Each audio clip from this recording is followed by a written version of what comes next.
중병에 걸렸다가 씻은 듯이 완치되는 현상을 두고 종종 기적이라고들 한다. 그러나 한편으론 이것을 학문적 연구의 대상으로 여기는 사람들도 있다. 기도는 정말로 기적적인 치료를 가능하게 하는가? 이 질문에 대한 해답은 오랫동안 미스테리로 남겨져 있다.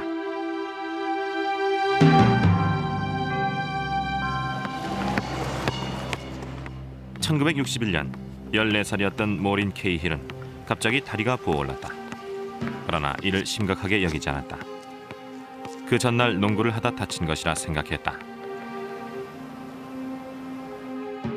그러나 일주일 후 모린은 고열에 시달렸고 부모는 모린을 보스턴의 아동병원으로 데려갔다. 모린은 밀로의 병, 즉 림프 부종이란 진단을 받았다.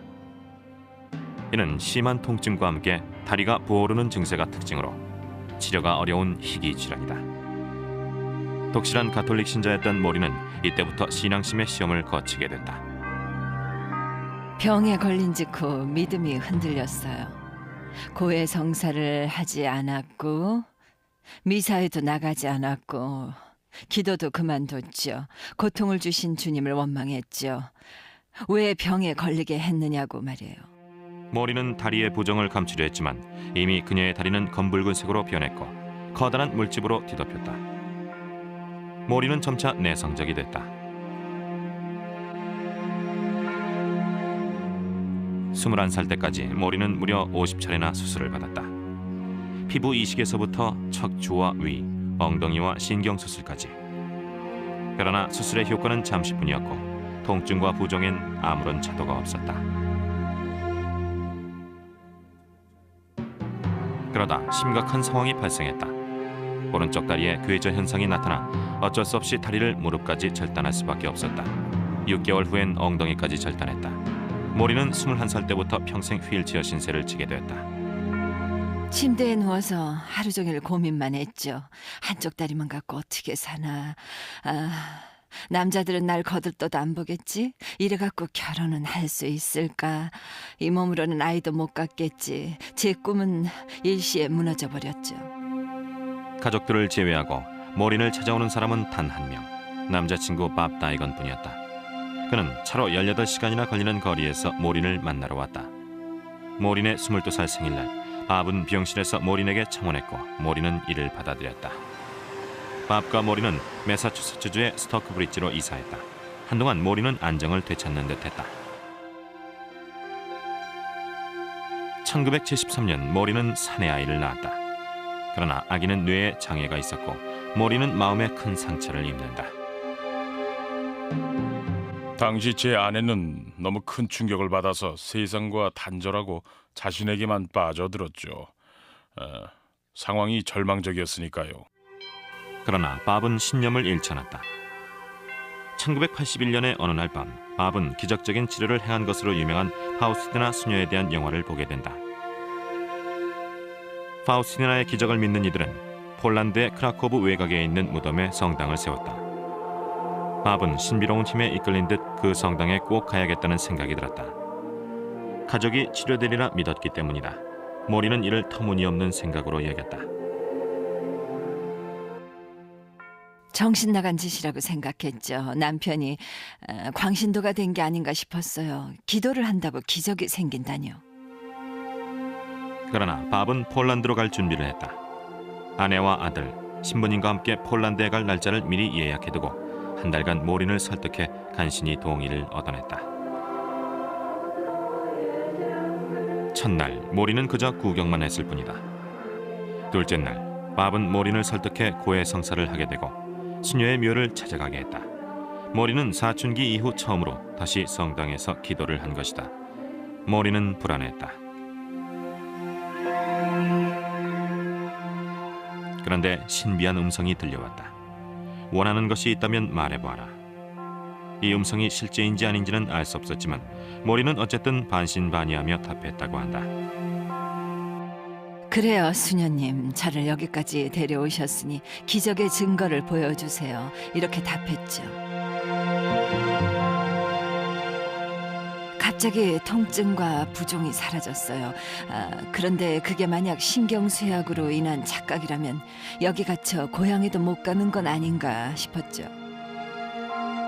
부종이 사라진 모리는 남편이 이 사실을 눈치채지 못하도록 신발에 휴지를 채워넣었다.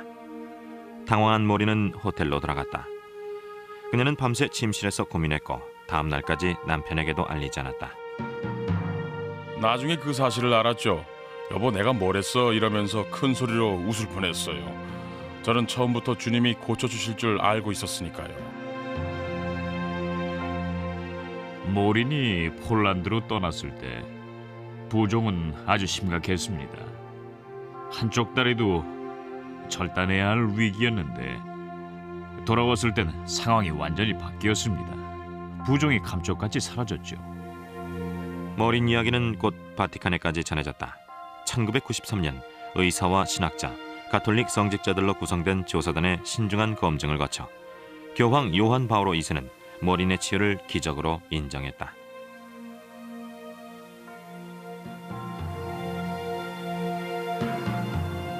그해 4월 18일 파우스티나 수녀는 복자로 추대됐다. 이는 시성, 즉 성녀로 추대되는 예비 단계다. 모린은 이 의식을 지켜받고 교황으로부터 직접 축복을 받았다. 이는 모린을 변화하게 하는 계기가 됐다. 모린은 기운을 되찾았고 아들의 죽음을 인정하게 됐다. 아들에 대한 촉은 신앙심과 함께 모린의 가슴에 영원히 새겨진 것이다. 신을 부정하던 모린은 성당에 나가게 됐다. 주님께서 선택하신 일이라고 생각해요. 주님의 은총으로 저처럼 치료가 불가능할 것 같던 환자가 완치되고 신앙심을 되찾게 된 거죠. 다시 기도도 하게 됐고요. 모린은 정말 신의 힘으로 낫게 된 것일까? 이에 대한 다른 설명은 없는가? 저명한 외과 의사 브루스 거워츠 박사는 모린의 병력을 검토해봤다. 그는 이 경우를 기적이라 부르기는 주저했지만 과학적인 해명도 불가능하다고 했다. 증세가 심각한 경우, 그러니까 이미 피부 조직에 이상이 생기고 특히 장기간에 걸쳐서 부종이 지속됐던 환자의 경우는 다시 정상으로 돌아가는 것이 불가능합니다.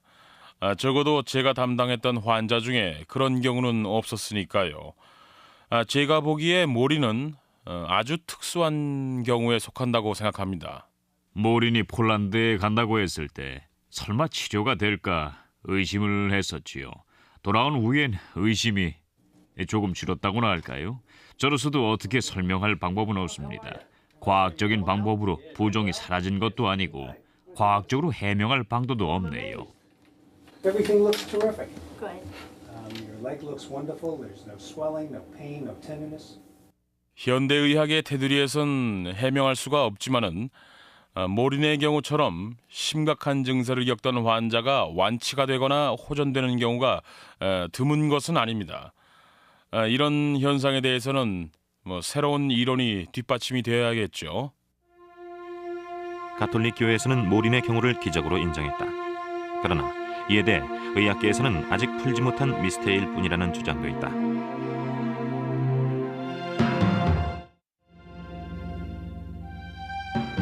기도는 강력한 힘을 발휘한다고 굳게 믿는 사람들이 있다. 과연 기도로 암을 물리칠 수도 있을까?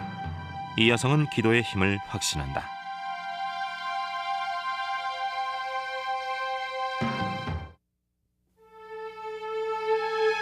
기도에도 여러 종류가 있다. 무언가를 간절히 생각하거나 요구하는 것도 기도의 형태다. 그렇다면 접촉을 통해서도 기도가 전달될 수 있을까? 손길을 통해 병이 회복됐다는 여성을 만나보자. 조지아주.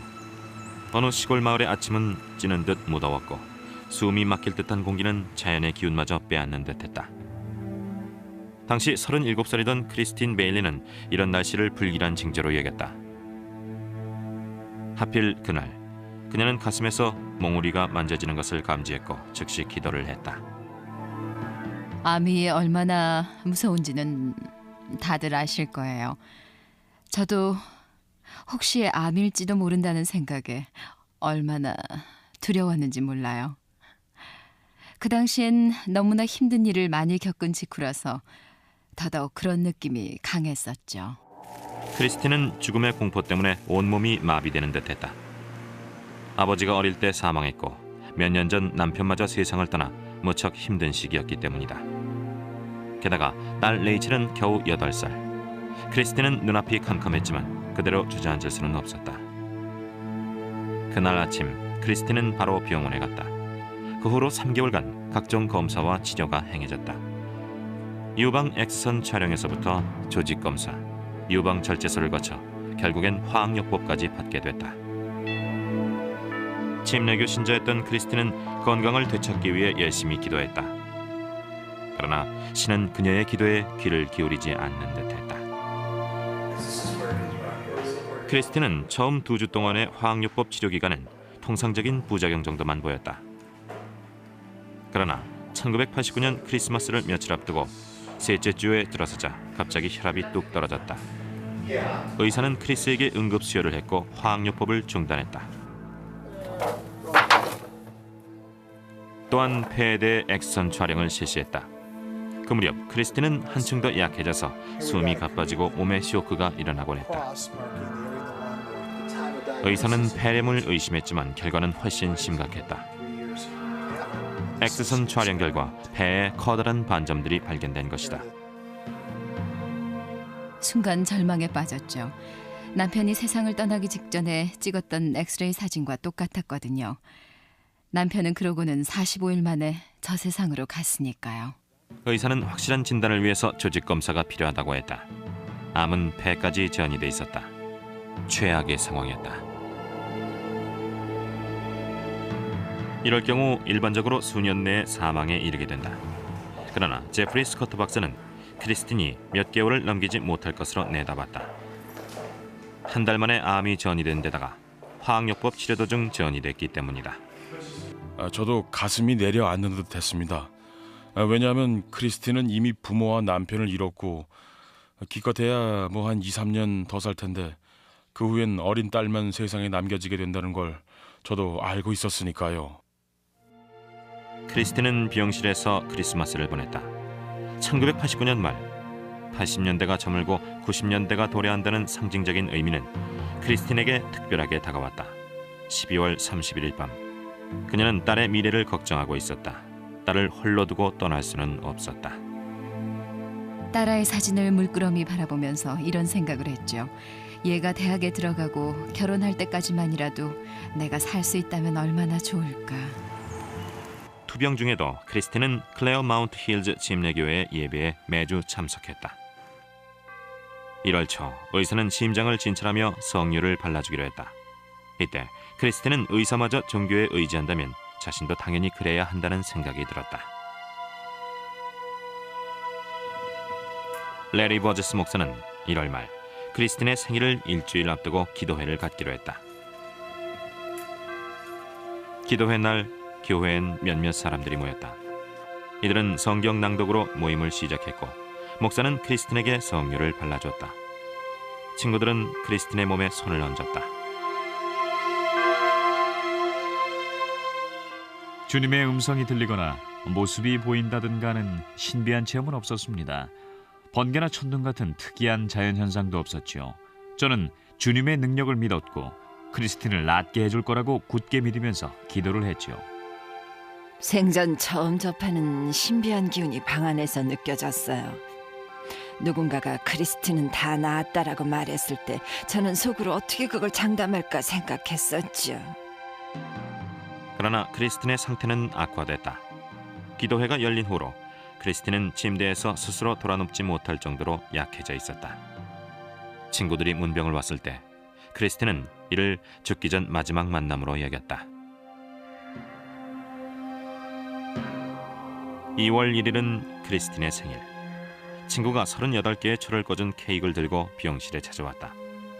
친구는 크리스틴에게 촛불을 불어 끄라고 권했고 크리스틴은 가만히 눈을 감고 기적을 빌었다.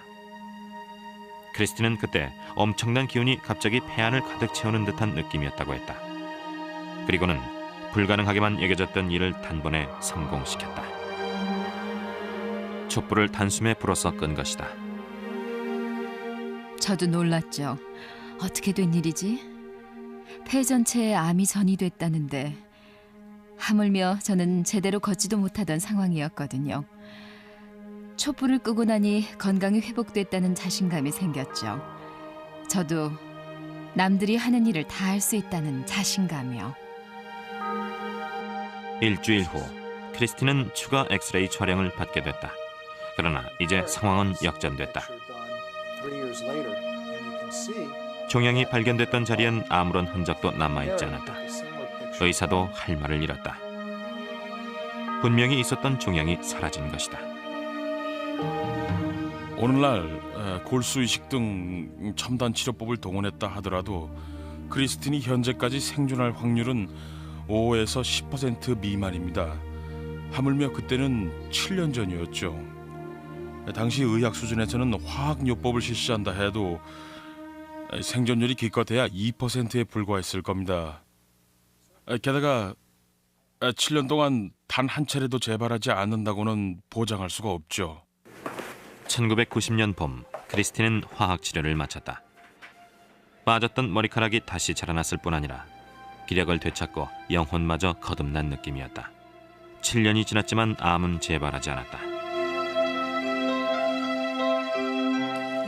현재 크리스틴은 정상적으로 직장 생활을 하고 자원봉사도 하고 있다. 딸 레이첼은 고등학생이 됐다. 텍사스 주립대학 사우스웨스턴 암센터의 유방암 전문의 마릴린 리치 박사도 이 경우는 매우 특이하다고 얘기한다. 암이 치료됐을 뿐 아니라 종양이 흔적도 없이 사라졌기 때문이다. 박사는 이에 대해 기도의 힘을 대체할 두 가지 가설을 제시한다. 첫 번째는 애초에 암이 아니었다는 가설인데요. 유방암은 있었을지 몰라도 폐까지 전이되진 않았다는 설명이죠. 폐로 전이됐다는 진단은 의사의 오진이었을 수도 있죠. 어쨌거나 기적이 아니더라도 사람들은 기적이라고 믿는 경향이 있어요. 암이 아닌 질환이 치료됐을 수도 있는데 말이죠. 마릴린 리치 박사의 두 번째 가설은 크리스틴의 완쾌가 의학이 거둔 성과라는 것이다. 실제로 그런 경우를 종종 봐왔다고 한다. 암이 전이된 환자, 심지어 말기암 환자일지라도 5년 생존율은 20% 정도 되니까요. 크리스틴은 두 가지 조건이 상호작용해서 치료가 성공했다고 봅니다. 하나는 화학요법이고요. 또 하나는 면역 기능의 활성화죠. 이 두 가지가 상호작용해서 암세포를 이겨낸 겁니다. 리치 박사는 기도의 잠재력을 완전히 배제하는 것은 아니지만 의사들도 의학적인 기적을 이루고 있다는 점을 지적한다. 따라서 크리스틴의 경우에도 합당한 과학적인 해명이 있으리란 것이다. 그러나 크리스틴의 친지들은 신앙심에서 해답을 구한다.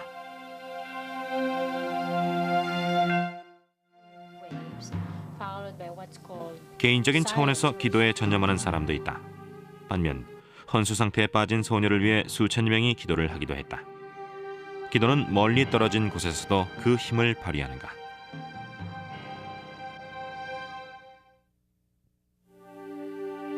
기도의 힘은 공간적인 제약을 초월한다고 믿는 이들이 있다. 이러한 기도를 소위 중보기도라고 한다. 이는 종종 스스로 기도할 수 없는 이들을 위해 행해진다. 죽음을 눈앞에 둔 딸을 지켜보면서 고통스러운 나날을 보냈던 한 부부의 얘기를 들어보자. 1991년 2월 캔자스주 동부의 평야에는 독감이 기승을 부리고 있었다. 직장인들은 출근을 하지 않았고 아이들은 학교에 가지 않았다. 10살 난 소녀 디어드러 아라곤은 학교에서 돌아온 후 아프기 시작했으나 엄마는 이를 대수롭지 않게 여겼다. 그러나 그날 밤 엄마는 딸아이의 비명을 듣고 잠에서 깼다. 딸의 방으로 달려가 보니 남편이 딸을 팔에 안고 있었다. 침실로 갔을 때 남편이 아이를 침대에서 일으켜 앉혀보려는 중이었어요. 아이는 스스로 몸을 가눌 수 없는 지경이었죠. 눈은 초점을 잃었고요. 즉시 병원으로 옮겨야겠다는 생각이 들었죠. 새벽 1시 이들 부부는 디어드르를 응급실로 데려갔다. 잠시 후 아이는 다시 비명을 지르기 시작했다. 찢어질 듯한 비명이 병원 복도에 울려 퍼졌다. 검사 결과 디어드르는 희귀한 아동 질병인 라이 증후군으로 진단됐다. 이는 바이러스에 의해 감염되며 간과 뇌에 부종을 일으키는 질환이다. 구급차는 캔자스시티에 있는 메디컬 센터로 디어드르를 후송했다. 새벽 5시 디어드르는 중환자실에 들어갔다. 인공호흡 장치가 씌워졌고 정맥주사 바늘이 꽂혀졌다. 그리고는 혼수 상태에 들어갔다. 소아신경과장은 디어드르의 상태를 설명해 줬다. 병원 측에서도 최선을 다했다고 했다. 의사 선생님께서는 저에게 혹시 종교가 있다면 이제 기도를 드릴 시간이라고 말씀을 하셨죠. 이런 경우 아이의 운명은 신께서 좌우하는 것이고 병원에 오기는 했지만 의사만이 아이를 치료하는 건 아니라고 말이에요. 이들 부부는 기도에 의지했다. 아버지 티노는 푸에블로족 인디언으로 어릴 적 인디언 구역에서 살 때 들었던 얘기를 떠올렸다. 캐시는 다양한 견해에도 귀를 기울였다. 종교를 믿는 친구들은 디어드르의 병실에 찾아와 그들의 신앙을 공유했다. 이렇게 해서 자발적인 기도의 네트워크가 시작된 것이다.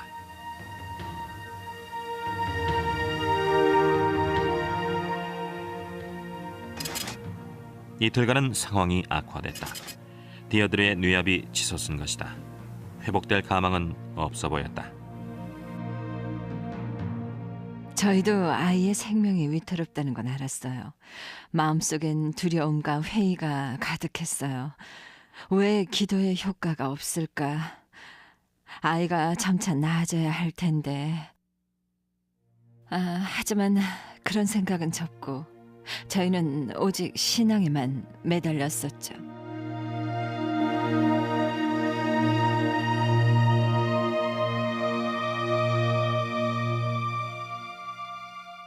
디어드르의 상태는 악화됐으나 기도의 네트워크는 점점 확장됐다. 미국 전역뿐 아니라 캐나다인들도 이 소녀를 살리기 위한 기도에 나선 것이다. 디어드르의 뇌 활동은 현저히 악화됐고 깊은 혼수 상태에 빠졌다. 의사의 권고에 따라 부모는 딸아이에게 더 이상의 의학적 조치를 하지 않는 데 동의했다. 샤베즈 박사님이 저희를 찾아오셨어요. 병원에서 할 수 있는 방법은 모두 다 써봤다고 하셨죠. 만약 아이가 회복이 된다 해도 뇌에 심각한 손상을 입을 것이고 식물인간이나 다를 바 없는 상태로 살아갈 거라고 말씀하셨어요. 그러나 이들 부부는 신념을 버리지 않았다. 24시간 기도팀을 구성했고 딸아이의 침대 옆에 수정을 놔뒀다. 인디언들은 치료 효능이 있는 부적을 디어드르의 손에 쥐어줬다. 목사는 성유를 발라줬고 오순절 치료사들은 안수기도를 행했다. 기도에 동참한 사람들은 무려 2천여 명에 달했다. 간절한 바람을 갖고 병실을 찾은 친지는 기적을 기다렸다. 디오드로가 눈을 움직이더니 고개를 돌렸다가 바로 했어요. 팔을 굽혔다가 다시 뻗었고요. 그때 전 너무나 깜짝 놀랐죠. 아이가 스스로 생명의 의지를 보인 거예요. 신경과 전문의 릴리안 파르도 박사는 디어드르의 오른쪽 눈꺼풀이 깜빡이는 것을 발견했다. 며칠 후 디어드르는 손가락을 움직였고 소리에 반응했다. 우리는 모두 기적을 바래요. 죽음의 문턱까지 갔던 아이가 다시 살아났다는 것만으로도 기적이지요. 뇌에 영구적인 손상이 남을 것이란 의사의 경고와는 달리 디어드르는 놀라운 속도로 회복됐고 결국 완치됐다. 고등학교에 다니는 디어드르는 우등생이다. 죽음의 문 앞에 섰던 디어드르는 상황을 잘 기억하지 못하지만 어머니는 기억을 되살려 책으로 펴냈다. 기적 때문에 믿음이 깊어졌다기보다는 많은 사람들의 기도로 기적이 일어났다는 점이 아주 중요하죠. 우리가 믿는 일은 실제로 일어나요. 기적이 일어났죠. 딸아이가 그 증거고요. 라이 증후군 치료의 권위자인 마이클 파렐 박사. 신시내티 아동병원에 근무하는 그는 디어드르도 결국 의학적인 치료로 회복된 것이라고 말한다. 엄밀히 말해 기적이란 의학적으로는 절대 치료 불가능한 질환이 치료되는 걸 의미하죠. 저는 그렇게 생각합니다. 기적이 일어나는 걸까요? 네, 기적을 봤나요? 그건 아닙니다. 디어드르의 경우도 기적일까요? 아니요. 1991년 의학 수준이라면 충분히 치료 가능합니다. 파렐 박사에 의하면 1991년 당시에도 헌수 상태에 빠졌다가 완쾌된 라이 증후군 환자들이 과반수에 이른다고 했다. 그러나 릴리안 파르도 박사는 디어드르의 경우는 특이하다고 한다. 예후가 아주 나빴고 상태가 급히 악화됐기 때문에 기도가 치료를 도왔을 수도 있다고 믿는다. 디어드르는 과학과 다양한 민간요법의 적절한 결합으로 완쾌됐다고 생각하고 있습니다. 과학은 환자가 회복될 수 있도록 의학적인 조건을 제공했고 가족들은 문화적 가치와 신념으로 민간요법을 담당했었던 것이죠. 기도 덕분이라고요? 해는 안 됐겠죠. 제 아이였어도 기도는 합니다. 하지만 기적일까요? 아니요. 그러나 기도에 동참했던 사람들과 디어드르의 완쾌를 기적이라고 믿는 이들은 해답을 과학의 영역에서 구하지는 않을 것이다.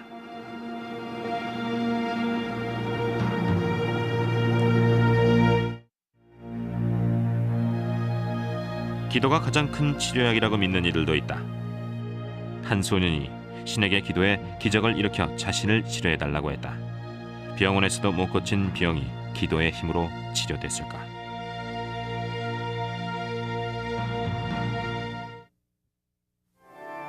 기도의 가장 일반적인 형태는 기쁨, 슬픔, 공포 등을 느낀 당사자가 스스로를 위해 올리는 기도다. 이들은 기도를 통해 신에게 다가간다고 믿는다. 기도의 힘을 확신하는 이들은 신이 반드시 기도에 귀를 기울인다고 믿고 있다. 1946년 할렘가엔 작은 교회들이 산재해 있었다. 사뮤엘 설리반이 태어난 것도 그런 교회 중 하나다.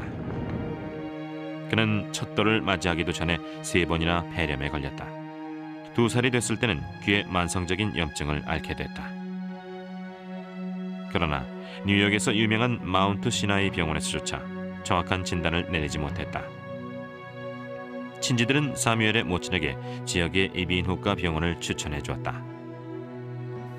그 이비인후과에 갔더니 의사 선생님이 놀라면서 귀에 유양돌기염이 있다고 하셨죠. 의사는 사뮤엘의 오른쪽 귀에 만성 유양돌기염이 있는 것으로 진단을 내렸다고 한다.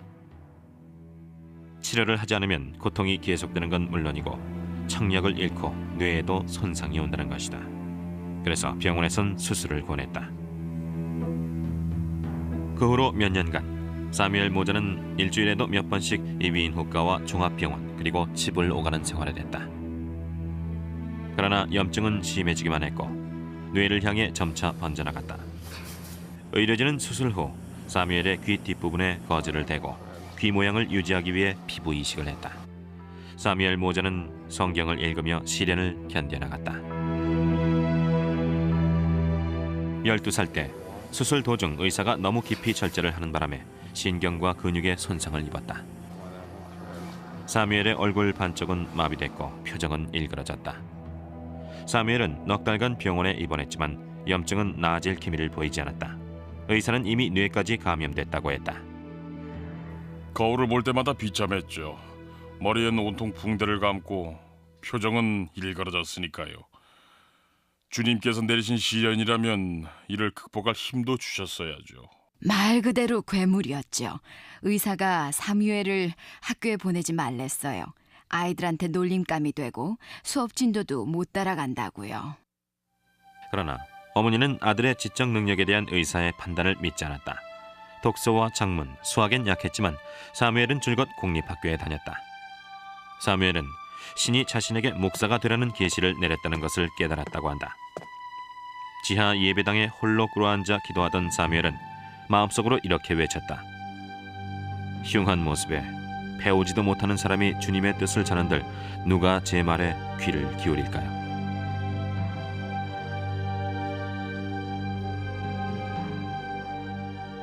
정말 목사가 되길 바라신다면 몸을 치료해 달라고 했죠. 그리고 지혜를 달라고요. 당시 전 영어나 스페인어를 잘 읽지도 못했으니까요. 다음 날 그는 사우스 브롱크스에 있는 예배당에 갔다. 사무엘은 그전에 한 번도 그곳에 가본 적이 없었다. 그런데 그날 초청된 전도사가 이곳에 사무엘 설리반이 있느냐고 외치며 이런 메시지를 전했다고 한다. 사무엘아, 몸과 마음을 고쳐달라고 기도했구나. 주님께서 기도를 들어주신다 하셨다. 사무엘은 깜짝 놀랐다. 전도사가 기도 내용까지 알다니. 기도가 신에게 전해졌다는 생각이 들었다.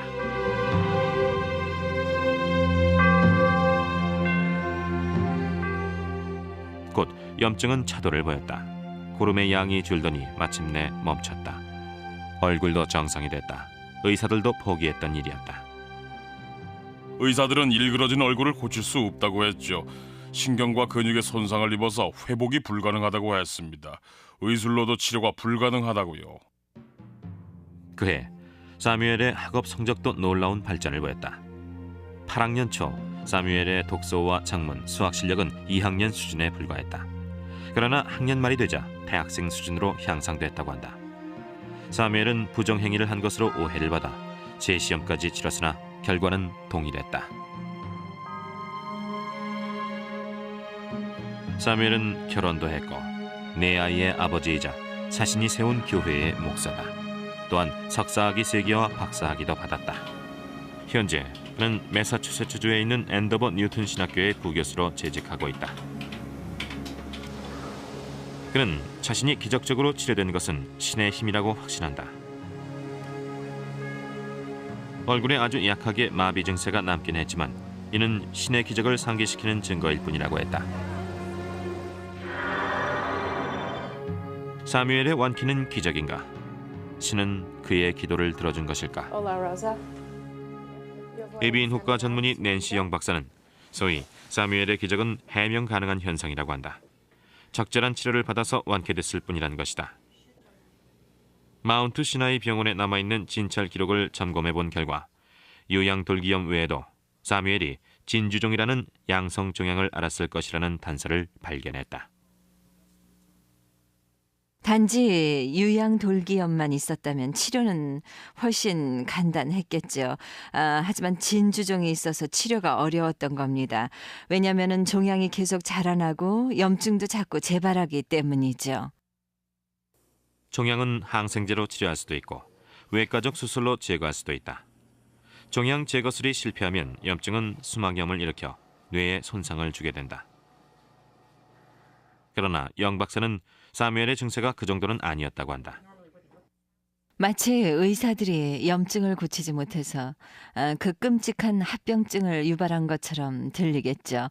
그러나 한편으로는 기적이 일어났다는 어떤 증거도 찾을 수가 없습니다. 사무엘도 실제로 앓지 않은 질환에 대해서 진찰을 받은 거고요. 그러나 사무엘 모자는 실제로 병을 앓았다고 믿는다. 또한 완쾌된 것도 기적이라고 믿고 있다. 기적과 기도의 힘, 신의 축복을 부정하는 것은 제겐 죽음과 같은 처사입니다. 기도와 기적, 신의 축복은 제 인생을 든든히 받쳐주는 버팀목이니까요. 가족들 입장에서야 기적이라고 믿고 싶겠죠. 하지만 저는 병원에서 적절한 치료가 행해졌으니 병이 낫는 게 당연한 현상이라고 생각합니다. 기도는 절망적인 환자들을 치료하는가? 의학적인 이론은 아직 없다. 그러나 많은 사람들은 기적을 믿고 있다. 어떤 입장을 취하느냐는 신념의 관점에 따라 달라질 것이다. 기도가 의학적인 치료에도 영향을 준다는 사실을 입증하려는 시도가 행해졌다. 과학과 신앙은 정녕 화해할 수 없는 것일까? 이에 대해 의료계의 견해도 엇갈리고 있다.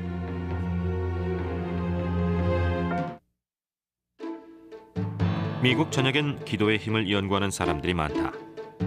종종 연구 방법이 논란시되고 결과는 반발에 부딪히기도 한다. 이들은 확실한 증거가 될 결과를 얻기 위해 매진하고 있다. 기도가 치료에 도움이 된다는 증거를 위해. 서양 의학은 종교적인 치료보다는 약물과 기계에 의존해 왔다. 그러나 미국 정부와 권위 있는 병원 및 대학에서는 변화의 움직임이 엿보이고 있다. 인간의 마음과 치료를 연계해 보려는 시도다.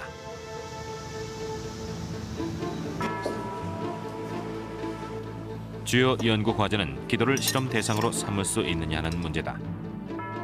종교계와 과학계는 상반된 입장을 보인다. 종교계는 보이지 않는 대상에 대한 신념을 요구하고 과학계에서는 물리적인 증거를 필요로 한다. 의학과 종교는 과학적으로도 밀접하게 관련돼 있습니다. 연구 결과 종교에 임하는 태도와 건강의 연관이 밝혀졌죠. 정신질환, 특히 우울증과 불안의 예방 및 치료, 수술 후의 회복, 질병의 예방과 치료, 심지어 수명에도 그 영향을 미칩니다. 저희는 그렇게 생각하지 않습니다. 기도는 치료와 무관하죠. 기도는 인간의 삶을 향상시키는 요소긴 하지만 기도로 인해 생리학적인 치유가 일어나진 않아요.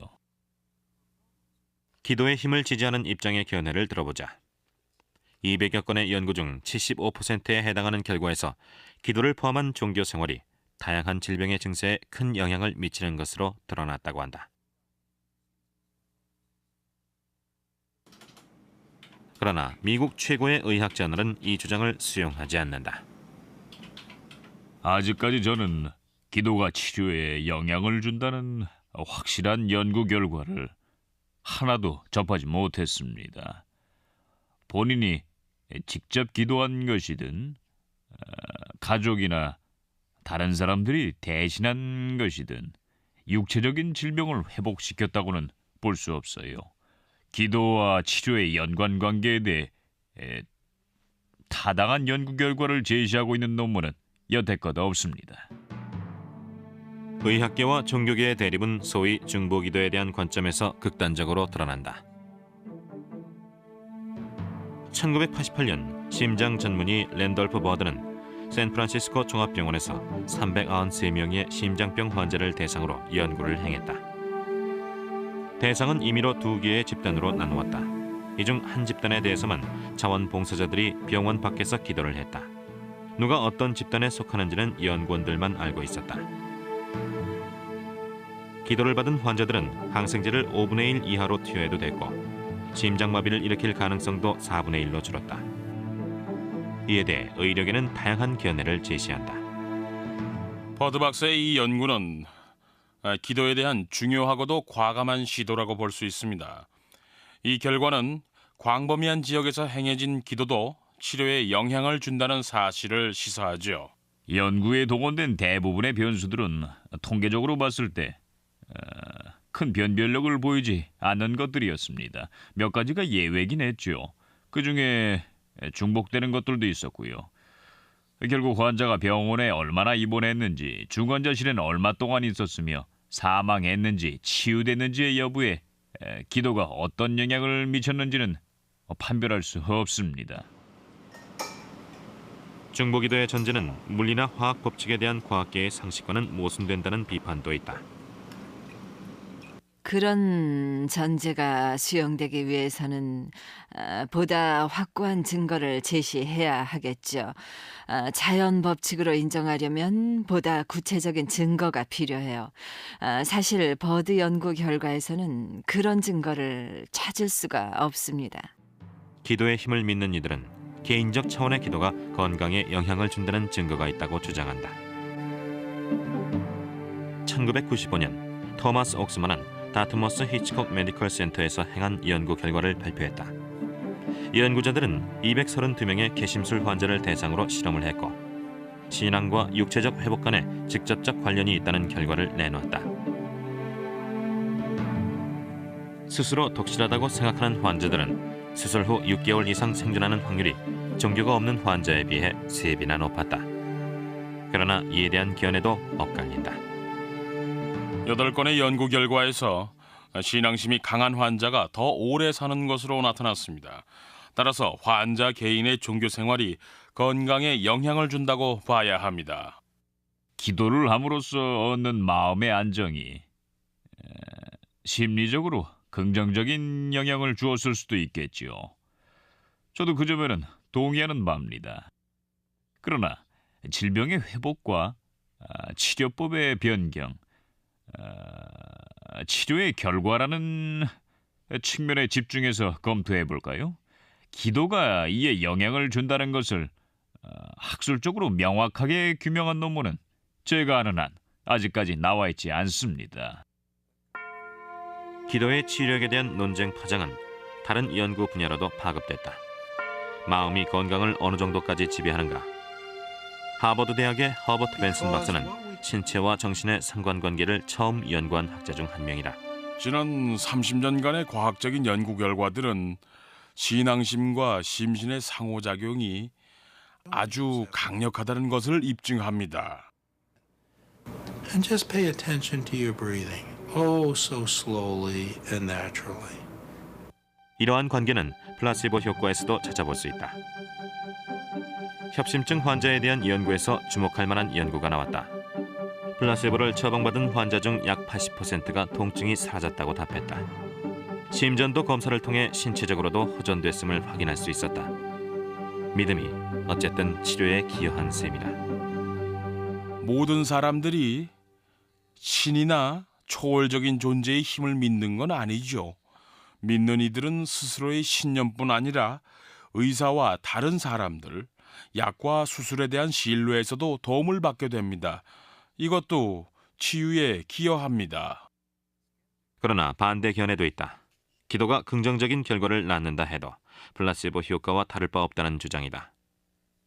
그러나 허버트 벤슨 박사는 기도를 통해 낫는다고 믿는 것이 바로 회복과 직결돼 있다고 한다. 연구자들이 궁금하게 여기는 것은 이 점이다. 기도하는 환자와 기도, 그중 무엇이 치유를 가능하게 하는 걸까? 이에 대한 해답을 얻기 위해 놀라운 연구를 수행한 사람들이 있다. DNA나 암세포를 연구하는 방식은 아니었다. 이들은 실험 접시에 담긴 박테리아에 기도를 했다. 이 실험의 목적은 플라시보 효과를 배제하는 것이다. 박테리아는 생각을 하거나 희망, 신념을 가질 수 없으므로 이론적으로 실험의 변수는 접시와 연구자의 기도로 한정된다. 연구자들은 박테리아가 기도에 반응했다고 주장한다. 이 연구는 중보기도에 대한 모든 연구 결과와 놀랍게도 일치합니다. 만약 기도를 해서 박테리아의 생화학 기제에 영향을 미쳐 그 성장률을 높일 수 있다면 우리 인체에도 그와 유사한 생화학적 변화를 유발할 수 있지 않을까요? 저는 그 실험에서 기도의 가치와 인간과 신의 관계가 과소평가됐다고 봅니다. 사람이 기도를 할 때는 신의 마음을 움직이게 한다든가 신으로부터 뭔가를 얻으려 하기 마련이죠. 인간은 이처럼 간절한 요청을 통해 바라는 것을 얻을 수 있습니다. 그리고 이는 궁극적으로 영원한 구원과 영생에 관한 문제죠. 박테리아 연구는 권위 있는 의학 저널에선 인정을 받지 못했다. 납득할 만한 결과를 도출하기 위해선 보다 정교한 구상과 대규모의 객관적인 연구가 필요하다고 지적한다. 한편 지지자들은 이미 기도를 의학의 영역으로 받아들이는 시도를 하고 있다. 저는 사람들에게 기도하고 성경을 읽고 예배에 참석하라고 권합니다. 건강이 이로우니까요. 과학적인 증거도 있습니다. 200여 건이 넘는 연구를 검토했죠. 이런 결과는 종교 생활이 건강에 이롭다는 증거라고 확신하고 있습니다. 저도 기도를 하고 기도의 힘을 믿죠. 그러나 기도는 마음을 깨끗이 하고 평안하게 하거나 일체감을 주는 행위입니다. 그런 측면의 효과는 탁월하죠. 물론 이를 입증할 과학적인 연구도 없지만요. 기도가 건강과 질병의 회복에 미치는 긍정적인 영향에 대한 연구 논문을 저널에 싣고 싶습니다만 지난 15년간의 연구는 다들 기준치 이하의 실적뿐이었습니다. 신비주의를 수용해야 합니다. 대안이 없잖아요. 이해할 수 없는 영역은 너무나 방대한데 그걸 윤리나 도덕 혹은 과학의 맹점이라고만 치부할 수도 없는 노릇이죠. 양측의 대립은 여전히 팽팽하다. 기도의 힘을 믿는 사람은 수세기 동안 기도가 이뤄낸 기적이 바로 증거라고 말한다. 의학계에서는 회복 과정은 과학의 영역에 속할 뿐이라고 반박한다. 그러나 기도의 힘을 믿는 이들은 미지의 세계에서 그 해답을 이미 구한 셈이다.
이지 않았다. 그 전날 농구를 하다 다친 것이라 생각했다. 그러나 일주일 후 모린은 고열에 시달렸고 부모는 모린을 보스턴의 아동병원으로 데려갔다. 모린은 밀로의 병, 즉 림프 부종이란 진단을 받았다. 이는 심한 통증과 함께 다리가 부어오르는 증세가 특징으로 치료가 어려운 희귀 질환이다. 독실한 가톨릭 신자였던 모리는 이때부터 신앙심의 시험을 거치게 됐다. 병에 걸린 직후 믿음이 흔들렸어요. 고해 성사를 하지 않았고 미사에도 나가지 않았고 기도도 그만뒀죠. 고통을 주신 주님을 원망했죠. 왜 병에 걸리게 했느냐고 말이에요. 모리는 다리의 부종을 감추려 했지만 이미 그녀의 다리는 검붉은색으로 변했고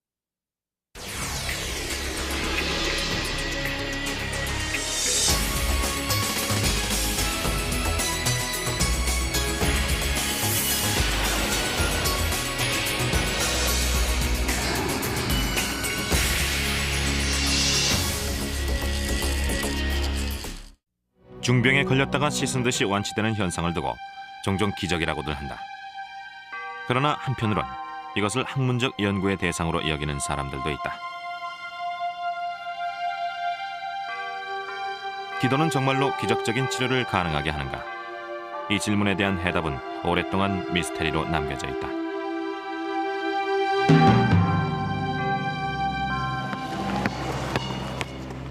(1961년) 14살이었던 모린 케이힐은 갑자기 다리가 부어올랐다. 그러나 이를 심각하게 엿본 기적적인 치료를 행한 것으로 유명한 파우스티나 수녀에 대한 영화를 보게 된다. 파우스티나의 기적을 믿는 이들은 폴란드의 크라코브 외곽에 있는 무덤에 성당을 세웠다. 밥은 신비로운 힘에 이끌린 듯 그 성당에 꼭 가야겠다는 생각이 들었다. 가족이 치료되리라 믿었기 때문이다. 모리는 이를 터무니없는 생각으로 여겼다. 정신 나간 짓이라고 생각했죠. 남편이 광신도가 된 게 아닌가 싶었어요. 기도를 한다고 기적이 생긴다뇨. 그러나 밥은 폴란드로 갈 준비를 했다. 아내와 아들, 신부님과 함께 폴란드에 갈 날짜를 미리 예약해두고 한 달간 모린을 설득해 간신히 동의를 얻어냈다. 첫날 모린은 그저 구경만 했을 뿐이다. 둘째 날 밥은 모린을 설득해 고해 성사를 하게 되고 같겠지. 제 꿈은 일시에 무너져 버렸죠. 가족들을 제외하고 모린을 찾아오는 사람은 단 한 명, 남자친구 밥 다이건 뿐이었다. 그는 차로 18시간이나 걸리는 거리에서 모린을 만나러 왔다. 모린의 22살 생일날 밥은 병실에서 모린에게 청혼했고 모린은 이를 받아들였다. 밥과 모리는 매사추세츠주의 스토크 브릿지로 이사했다. 한동안 모리는 안정을 되찾는 듯했다.